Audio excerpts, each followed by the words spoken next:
Father Serra was 56 years old, 5'2", and weighed a mere 120 pounds.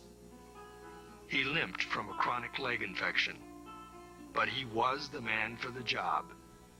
In less than a month, Serra erected the first mission upon a bluff overlooking the bay, leaving a handful of missionaries and soldiers behind to develop the mission and land. Serra then moved north to set up the next in the chain. Times were not always good, but the mission survived. The missions eventually gave way to a sprawling system of ranchos where commerce thrived, thanks in no small part to the bay. Among the most coveted commodities produced by the ranchos were high-quality cowhides known as California banknotes. Most of these hides were exported by ship. The Port of San Diego's annual revenue reached a whopping $34,000, 6 times that of another harbor town called San Francisco. The cowskin trade attracted more settlers. Trade grew. Ships of all nations came calling, their holds filled with guns, powder, hardware, woolens, and cotton goods to be exchanged for California banknotes. In 1834, San Diego officially became a pueblo, or town, administered by Mexican authorities. 12 years later, the U.S. sloop of war Cyane, under the command of Captain Samuel DuPont with a battalion of California volunteers, headed by John Fremont and Kit Carson, sailed into San Diego Bay. When U.S. troops marched into Old Town to raise the stars and stripes, no one objected. San Diego became American territory. Old Town was the heart of early San Diego, the focal point of civic activity and settlement. Thomas Whaley, a merchant from the East, built his mansion there for a then jaw-dropping sum of $10,000. To recoup his costs, Whaley charged local authorities $65 a month to use part of his home as a courthouse and place to store official records. Others, however, believed the future of San Diego lay closer to the sea. In 1850, William Heath Davis bought 160 acres beside the bay for $2,304 and drew up 2 major streets, Front and Broadway, for a new town. But few followed Davis's lead, until 17 years later, a furniture store owner named Alonzo Erastus Horton, newly arrived from San Francisco, stepped off the dock and declared, "I have been nearly all over the world, and this is just the prettiest place for a city I ever saw." Horton promptly purchased 960 acres of bayfront property at 26 cents an acre and broke ground for a bank and hotel. This time, Newtown took hold. By 1870, there were 10 stores. Sensing the city and history were leaving them behind, Old Town residents refused to move the region's official records to Newtown, until finally a citizens' army backed by a judicial order and a cannon forcibly removed them from Whaley's house. Now, with the records, the future of San Diego moved to the bay. For sailor and citizen, San Diego Bay proved to be a natural haven. 12 miles long, 1 to 2 miles wide, 22 square miles of harbor, 6 of which were suitable for anchorage. The water's depth was constant and easily navigable. Water frontage was almost as great as New York City, and greater than any other port on the West Coast. When Louis Agassiz, the famed Swiss naturalist, visited San Diego for the first time, he was overwhelmed by the bay's beauty and utility. "This is your capital," he exclaimed to his hosts, "and it is worth millions to you." San Diegans, of course, already knew as much, and they worked hard to build their city and its one-of-a-kind bay. By the mid-1850s, the Port of San Diego had grown big enough to merit its own U.S. lighthouse, number 355, situated atop Point Loma. Below, whalers set up shop to harvest blubber and oil from visiting gray whales. The whaling industry flourished for about 2 decades, producing as much as 55,000 gallons of oil a year before overfishing drove the Greys farther south. In 1871, when the military commandeered Point Loma, the whaling industry, like the once plentiful whales in the bay, was essentially gone. The first commercially successful fishermen in the bay were Chinese immigrants who had drifted south after the gold rush didn't pan out. Their fishing junks and flat-bottomed sampans were a common sight. Unlike other ports and cities of the time, the Chinese fishermen in San Diego were not severely restricted by racist or oppressive laws. Indeed, they thrived, providing virtually all of the city's fresh fish. Across the bay from San Diego stretched the Coronado Peninsula. In 1846, Pio Pico, the Mexican governor of California, deeded the land to Don Pedro Carrillo, but he soon sold it. Over the next 39 years, the peninsula would change owners several times until in 1885, Elijah Babcock Jr. and partners purchased the land for $110,000, formed the Coronado Beach Company, and drew up plans for a new resort community. Anchoring the development would be a grand hotel, an Americanized castle designed by James and Watson Reed of Illinois.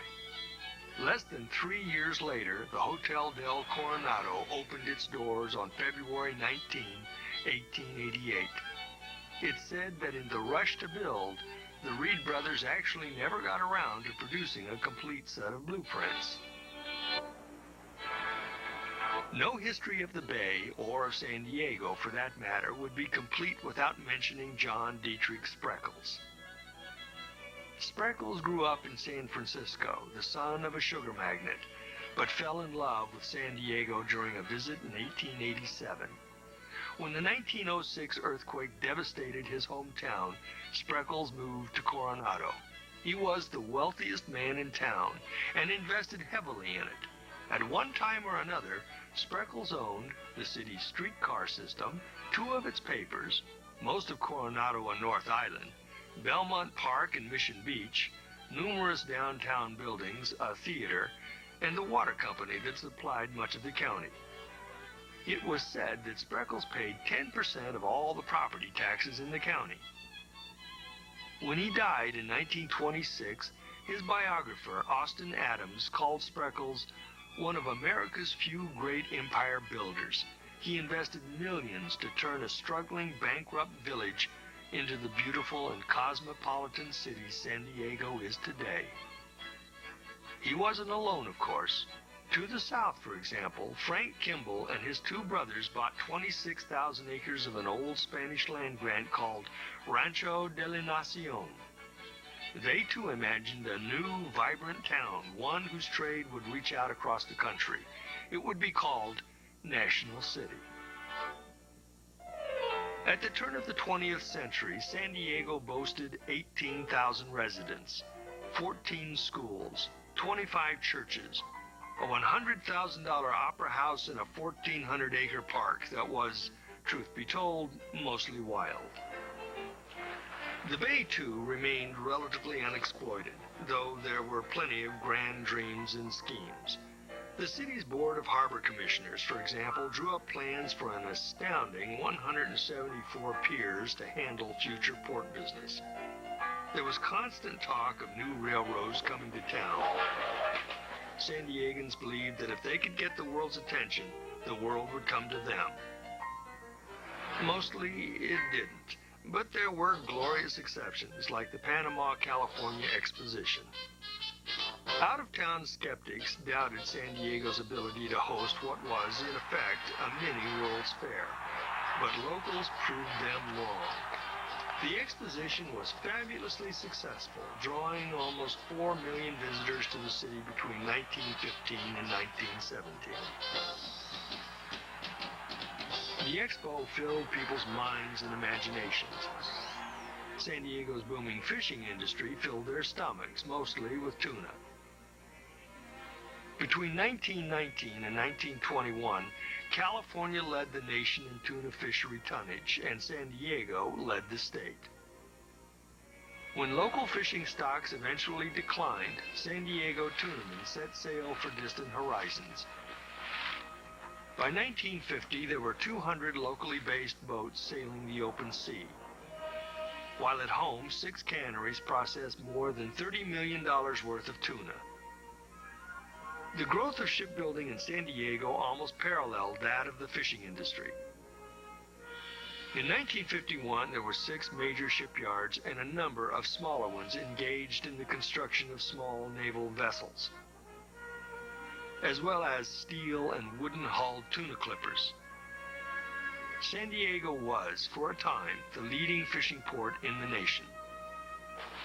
Success drew competition from Japanese and South American fishermen. They worked cheaper and took government action to prevent Americans from harvesting their national fisheries. The scales began to tip. By 1960, only 1 cannery was left. The local tuna fleet had dispersed to other ports. By the 1990s, the tuna industry in San Diego was, like the whaling industry before it, mostly a memory. San Diego wasn't always a Navy town, but it has been one for parts of 3 different centuries. The first glimpses of a locally based Navy could be seen in 1891, with the formation of a naval militia consisting of 84 volunteers. They were attorneys, druggists, grocers, real estate brokers, doctors, firemen, and mechanics. A few were actually sailors. The U.S. Navy had minimal involvement with San Diego until the 1900s. By 1905, the city was home to ships like the Bennington, a trim, buff-colored gunboat that had seen duty around the world. But it was the end of the Bennington that people remember. On the morning of July 20th, while preparing for sea, the gunboat's boilers exploded, shooting out superheated steam that parboiled exposed sailors. Heroic efforts saved the gunboat, but it was the worst disaster to hit the peacetime Navy. 66 sailors and officers were killed out of a crew of 197. The dead were buried in a mass grave at Fort Rosecrans, the service drawing hundreds of San Diegans, who later erected a 75-foot-tall obelisk to commemorate the lost sailors of the Bennington. The first U.S. Marines landed at San Diego in 1911, sent in response to reports of civil disorder across the border in Mexico. They set up camp on North Island, but the Mexican trouble subsided, and they soon returned to bases elsewhere. Meanwhile, the Army Signal Corps was erecting the North Island Aviation Camp and Flight School, facilities that would soon be expanded in preparation for World War I. The Marines didn't stay away long. They returned in 1914, their commander, Joseph Pendleton, lobbying for a permanent presence. He was persuasive. In 1919, on a tideland called Dutch Flat, the Marine Advanced Expeditionary Base was established.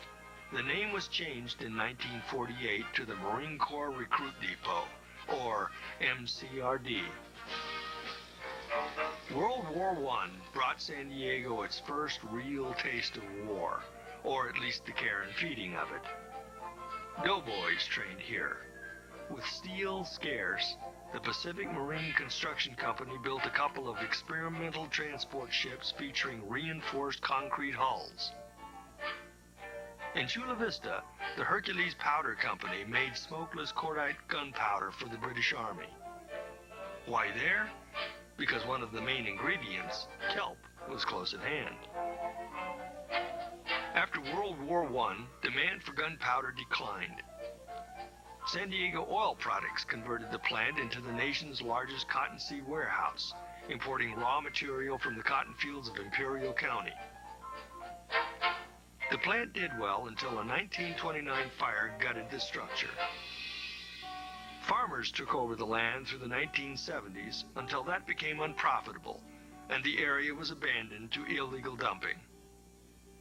In the 1980s, the city of Chula Vista moved in, removing the trash, building a nature center, and with federal help, establishing the 316-acre San Diego Bay Sweetwater Marsh National Wildlife Refuge. Wartime or not, the Navy's presence has long dominated the San Diego landscape. The first Navy pier was built in 1922, then replaced with a bigger version in 1941. The importance of the city and its bay was increasingly clear, a point Rear Admiral George Williams noted as early as 1923. He observed that San Diego had become the greatest naval port in the country, second in strategic and administrative importance only to Washington.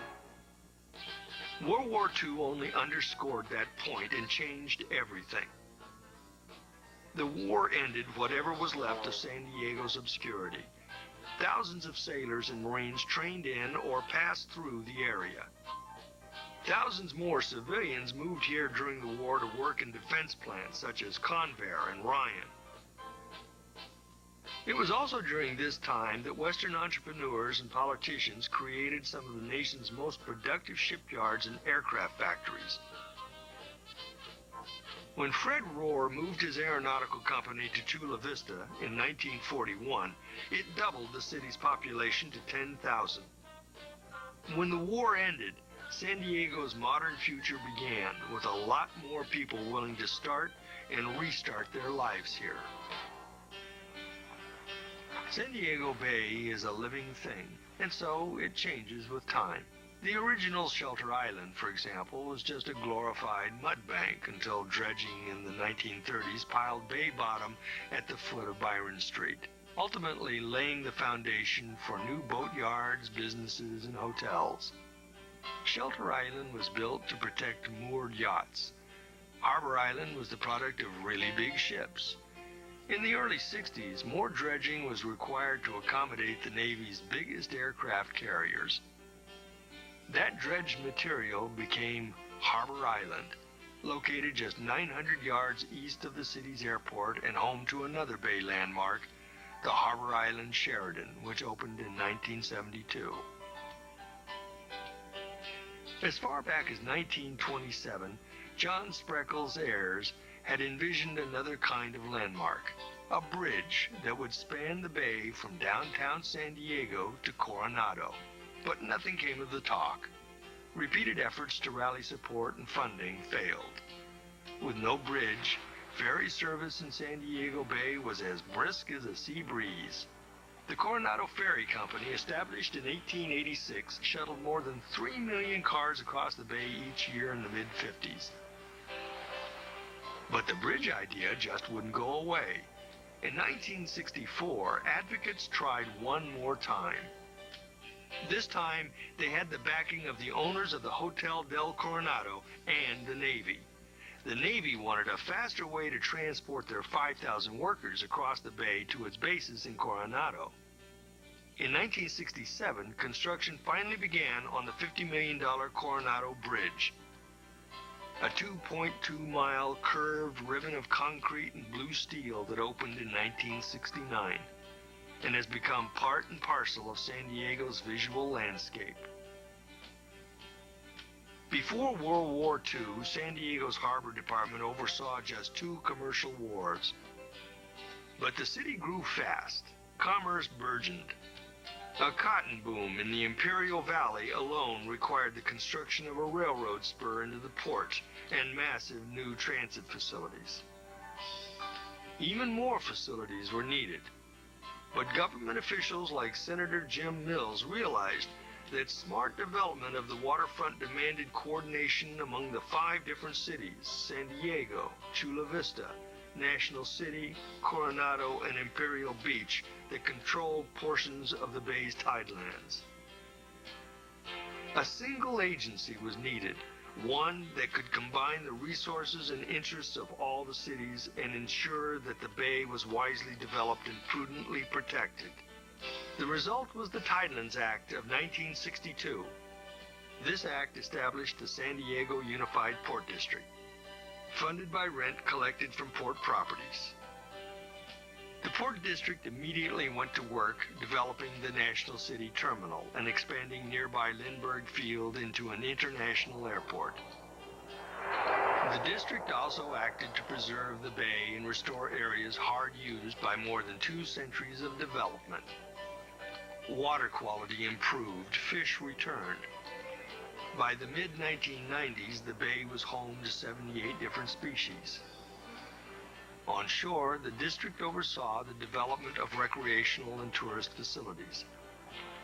Today, there are 16 public parks within the district, 10 miles of bike and walking paths, 6 fishing piers, 6 playgrounds, 6 public boat docks, 7 public beaches, and public art. Before 1983, fewer than 2,000 visitors came to San Diego by cruise ship. That year, however, the 750-passenger Azure Sea began making regular stops at San Diego en route to Ensenada, Mexico. It was part of a coordinated effort by civic leaders to make San Diego a preferred port of call. 2 years later, the Port Authority spent $3 million to convert an aging transit shed on the Embarcadero into a state-of-the-art cruise ship terminal, with facilities to handle 35,000 passengers each year. But fierce competition from the much bigger Port of Los Angeles and a state law banning shipboard gambling eventually caused cruise lines to stop calling. Undaunted, port and city officials persisted, improving facilities and pitching the indisputable attractions of San Diego and its Big Bay. The effort has paid off. 9 cruise ship lines now make more than 200 calls each year to San Diego. More than 500,000 passengers a year pass through town. Father Sarah was 56 years old, 5 foot. Father Sarah was 56 years old, 5'2", and weighed a mere 120 pounds. He limped from a chronic leg infection, but he was the man for the job. In less than a month, Sarah erected the first mission upon a bluff overlooking the bay, leaving a handful of missionaries and soldiers behind to develop the mission and land. Sarah then moved north to set up the next in the chain. Times were not always good, but the mission survived. The missions eventually gave way to a sprawling system of ranchos where commerce thrived, thanks in no small part to the bay. Among the most coveted commodities produced by the ranchos were high-quality cowhides known as California banknotes. Most of these hides were exported by ship. The Port of San Diego's annual revenue reached a whopping $34,000, 6 times that of another harbor town called San Francisco. The cowskin trade attracted more settlers. Trade grew. Ships of all nations came calling, their holds filled with guns, powder, hardware, woolens, and cotton goods to be exchanged for California banknotes. In 1834, San Diego officially became a pueblo, or town, administered by Mexican authorities. 12 years later, the U.S. sloop of war Cyane, under the command of Captain Samuel DuPont with a battalion of California volunteers, headed by John Fremont and Kit Carson, sailed into San Diego Bay. When U.S. troops marched into Old Town to raise the stars and stripes, no one objected. San Diego became American territory. Old Town was the heart of early San Diego, the focal point of civic activity. Father Sarah was 56 years old, 5'2", and weighed a mere 120 pounds. He limped from a chronic leg infection, but he was the man for the job. In less than a month, Sarah erected the first mission upon a bluff overlooking the bay, leaving a handful of missionaries and soldiers behind to develop the mission and land. Sarah then moved north to set up the next in the chain. Times were not always good, but the mission survived. The missions eventually gave way to a sprawling system of ranchos where commerce thrived, thanks in no small part to the bay. Among the most coveted commodities produced by the ranchos were high-quality cowhides known as California banknotes. Most of these hides were exported by ship. The Port of San Diego's annual revenue reached a whopping $34,000, 6 times that of another harbor town called San Francisco. The cowskin trade attracted more settlers. Trade grew. Ships of all nations came calling, their holds filled with gunpowder